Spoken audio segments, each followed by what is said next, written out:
Apakah benar kaya raya dan pensiun harus nunggu sampai tua? Pensiun muda bagaimana? Kalau kamu tertarik, nonton terus ya.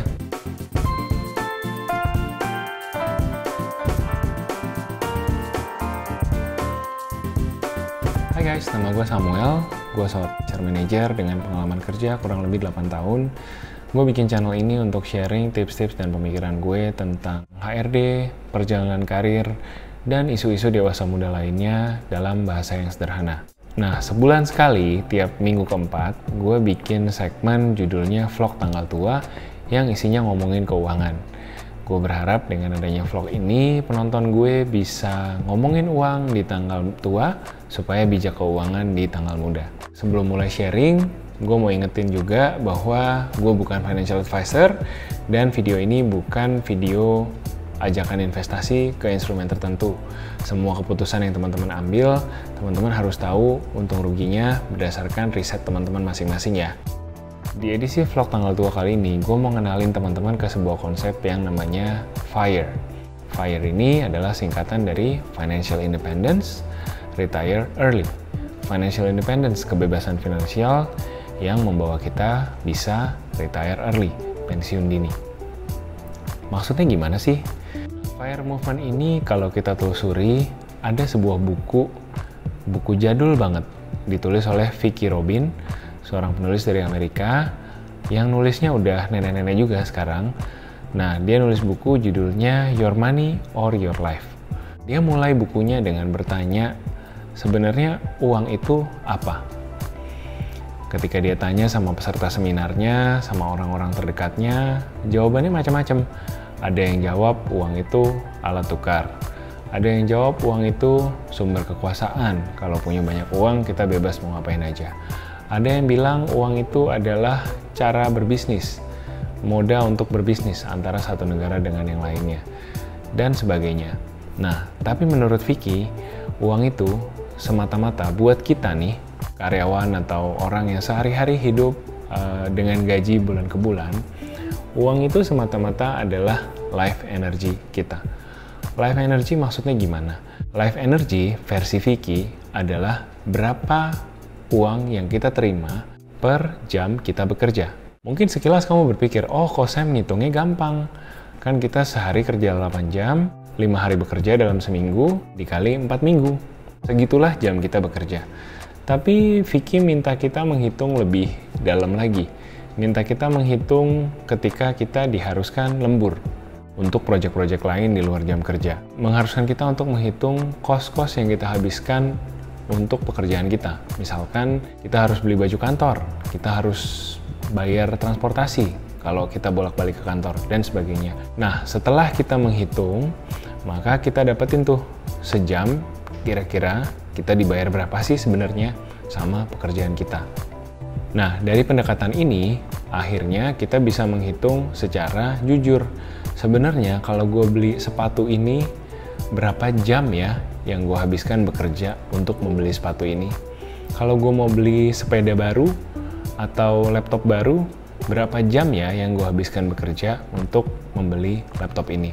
Nah, dengan punya pandangan seperti itu, kita jadi punya hubungan yang lebih sehat terhadap keuangan. Itu tentang life energy. Poin selanjutnya yang disampaikan Vicki di dalam bukunya adalah tentang financial independence retire early. Konsep ini sebenarnya berasal dari sebuah teori yang dipopulerkan oleh seorang financial consultant di Amerika bernama William Bengen. Untuk lebih lengkapnya kalian bisa Google namanya. Tapi secara singkat, konsepnya kira-kira seperti ini. Setelah meneliti fluktuasi pasar saham di Amerika selama kurang lebih 75 tahun, bahkan di masa resesi, William dan tim risetnya menyimpulkan bahwa jika seseorang bisa hidup dari 4% saja dari hasil investasinya setiap tahun, maka secara teori, uang yang dimiliki orang tersebut diinvestasikan ke pasar saham tidak akan pernah habis. Gimana kok? Gampangnya gini, coba kalian hitung biaya hidup kalian tiap bulan habis berapa. Sudah? Kalikan dengan 12 untuk tahu biaya hidup per tahun. Sudah? Nah, kalikan dengan angka 25. Sudah?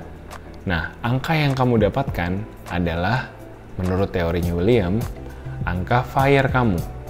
Kalau kamu udah punya uang segitu, kamu sudah boleh hidup dari hasil investasi uang tersebut. 4%-nya tuh dapat dari mana sih?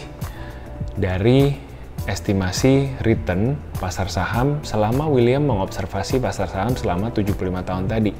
Dia mengambil kesimpulan bahwa rata-rata return dari pasar saham sekitar 7%. Kalau misalkan diambil 4% untuk hidup dan 3%-nya dikembalikan lagi ke pokok investasi, maka dana tersebut akan berputar dan berputar terus sehingga teman-teman tidak akan pernah kehabisan uang. Nah, 4% rule inilah yang menjadi bensin buat gue pribadi untuk menghidupi frugal living. Jadi sekarang gue nggak lagi berpikir bahwa uang itu adalah sesuatu yang gue mesti habisin untuk hal-hal yang sifatnya hobi atau kesenangan sementara. Gue mulai bisa berpikir bahwa uang ini adalah kendaraan untuk gue mencapai kebebasan finansial gue suatu hari nanti. Dan yang gue suka dari konsep FIRE ini adalah setiap orang bisa mencapainya. Karena pasti kalian dan gue juga punya angka FIRE yang berbeda-beda, tergantung dari standar kehidupan yang kita mau hidupi di masa pensiun nanti.